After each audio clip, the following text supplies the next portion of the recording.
Hi everybody, it's Cindy the Scrapologist. Thanks for coming back to my channel. This is the next video in the series, How to Make a Junk Journal from Start to Finish. For this technique, we are going to be using this little piece of paper that's in your kit. This is Kraft Glassine by Tim Holtz. I love this paper. I'm almost out. I'm going to have to get some more. I use a lot of it because it's so versatile. And there are lots of videos, I'm sure, on YouTube on what you can do with this paper, so I'm not going to show 20 million different techniques. I'm just going to give you a couple of ideas of how you can use the paper that's in your kit and get it into the journal that we've been working on. Okay, so the first thing that I think I'm going to do is I have this stamp here. And I'm going to stamp onto here and cut it out and have it be a journaling spot in the junk journal. So let me put it back on where I want it.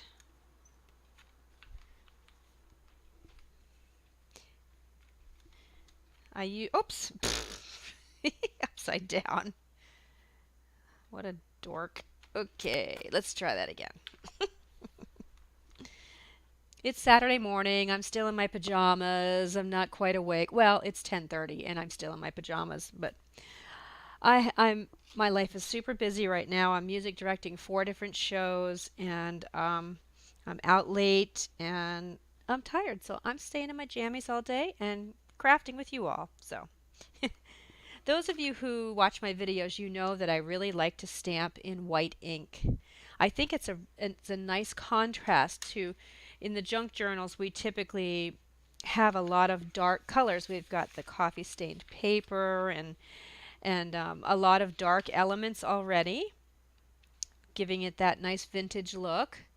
But the way I coffee stain my paper, which there's a video in this series on that, there are a lot of white spots and white elements, and I like that contrast. So see, here's some more black. Love this page. So I am going to do this. No, you know what? Having said all that, since this is a journaling spot, I am going to use my Tim Holtz vintage photo, but I have this stamp and I'm going to do this one in white. So let's do this one in Tim Holtz vintage photo.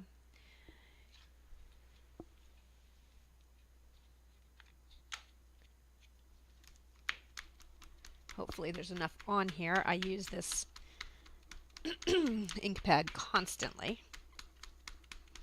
I think there is, but I haven't re-inked it in a while. Let's give that a try.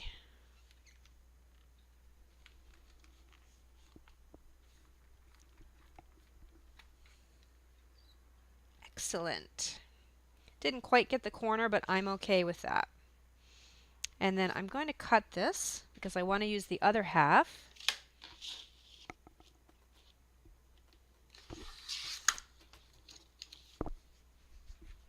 Other options for this paper, by the way, if you don't want to ink, if you don't want to stamp, is this will go through your die cut machine. You can cut shapes out of it. You can emboss, use your embossing folders and emboss on this. This is really pretty if you have a flower die cut and make layered flowers. They look really grungy, and put a brad in the center. I'm not going to be doing that today, but I just wanted to give you some other ideas. Okay, so there is that. I am going to cut it out when I'm done with it. And let's go ahead while we're stamping. I'm done with this. And stamp some white flowers all over this.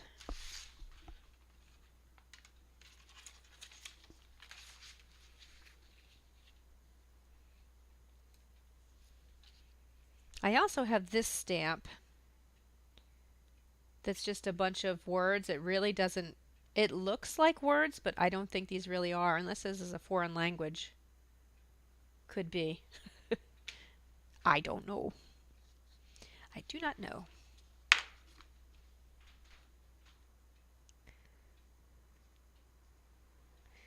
my stamps are losing a lot of their stickiness, especially the ones that I use a lot.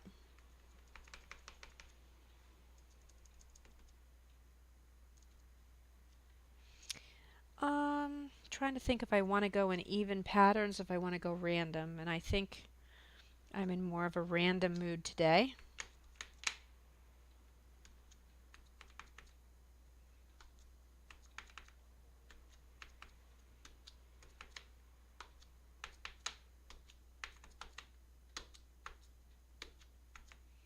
I've used this stamp before.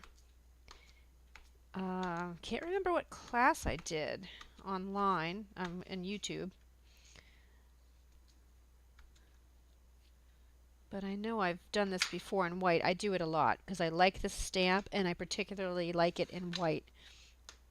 A pocket watch would be nice. You can use anything you want.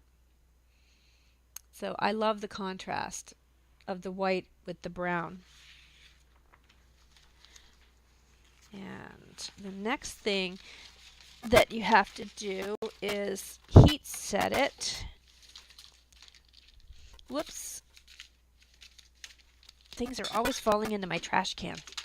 Let me get I forgot to plug my tool in. I'm under my desk right now plugging my heat tool in. Okay, I'm back. And let me move this mat. I heat set something the other day and now my mat is bubbled. I'm so mad at myself. So I'm going to take the time to move it. This time I got lazy last time and now I've bubbled my mat. But I can put it in my book press and press it back out. Let's heat set these. And the reason why we have to heat set them is because the next step we're going to do is we're going to crimple it all up, and it looks beautiful when after you crinkle it up.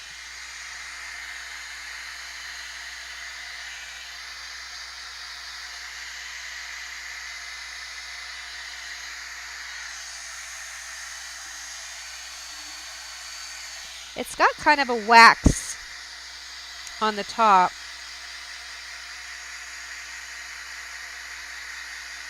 You can see it when you apply the heat.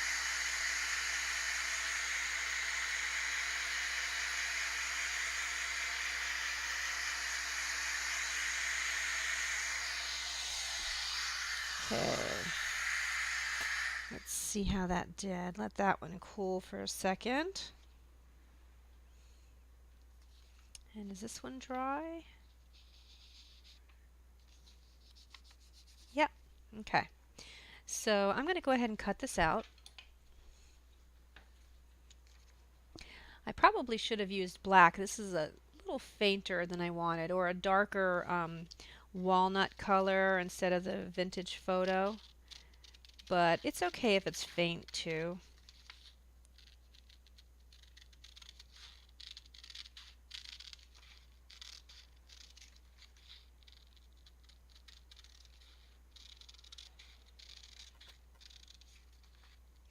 Remember, I've told you the little tip before that when you're cutting, you move your paper. You don't move your scissors. That gives you more control. Just a little tip for you. And I'm going to keep this. This actually looks like a Polaroid photo frame. I don't know. I'm keeping it. Probably will never use it, but keeping it anyway. Okay, is this one dry? No, this one needs a little more.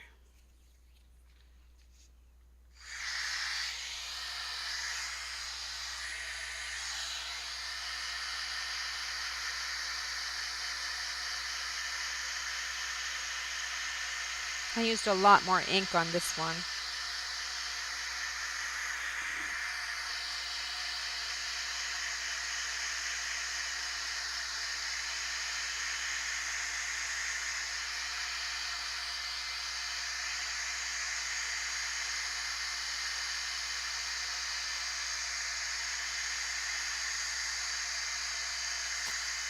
All right, let me let that cool. And in the meantime, we'll work with the other one. So what you do next is you just take it and crinkle it up. I like to crinkle it twice. Just crinkle it again, in a different direction. Kind of roll it around on your desk, flatten it out a little bit.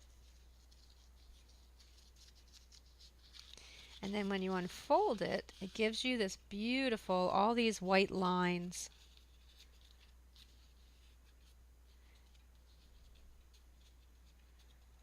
And in the camera, you can't really see the stamp that I did on here quite as much as I can. It's kind of yellow in the camera, but yeah. So that's really nice. If we didn't already have a stamp on here, you can go through and you can use different inks. Where'd my thingy go? Yeah, you can use different inks and put them on the top, and the ink will only adhere where the white lines are, because now we've gotten rid of that waxy top layer and it's just paper showing through. So I can do that just a little, but not too much, because I just want to keep the contrast there. So let's stick this in our book somewhere. Any place will do.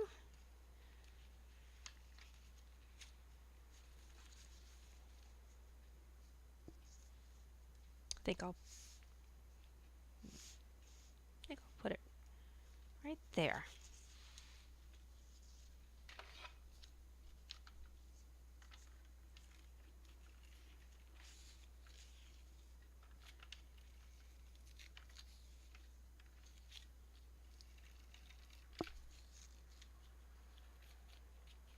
Oops, this is not sticking.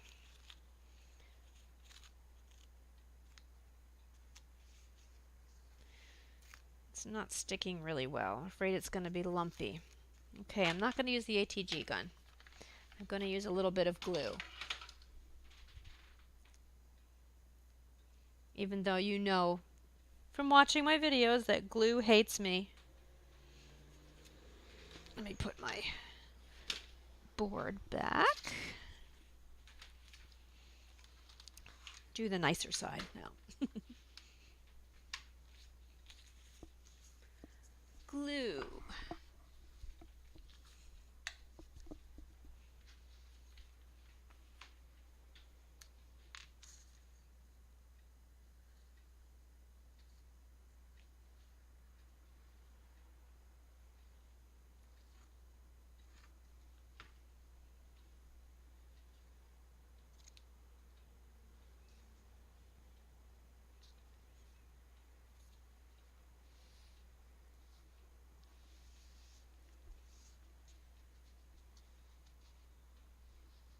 Kind of flatten it out a little bit. Don't want it to be too lumpy, because I want somebody to be able to write on it. There. And how nice does that look? Little journaling spot. Let's see how this one is doing.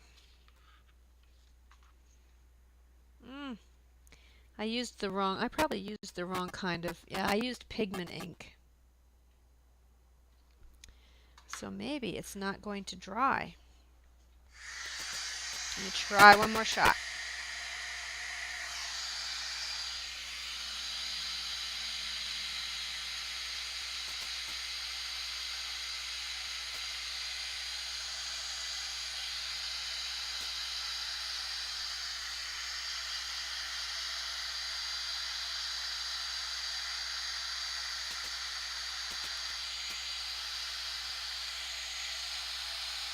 Uh-oh, it was starting to smoke there. Did you see that?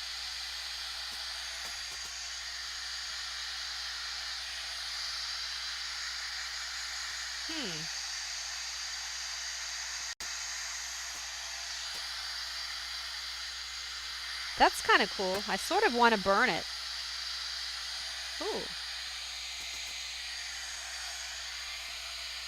kind of, I don't want to catch my studio on fire, but it's kind of burning the paper with the heat, and I like that.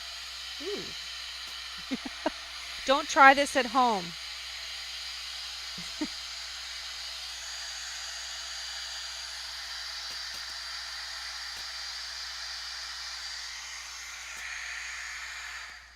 I don't recommend burning things in your studio.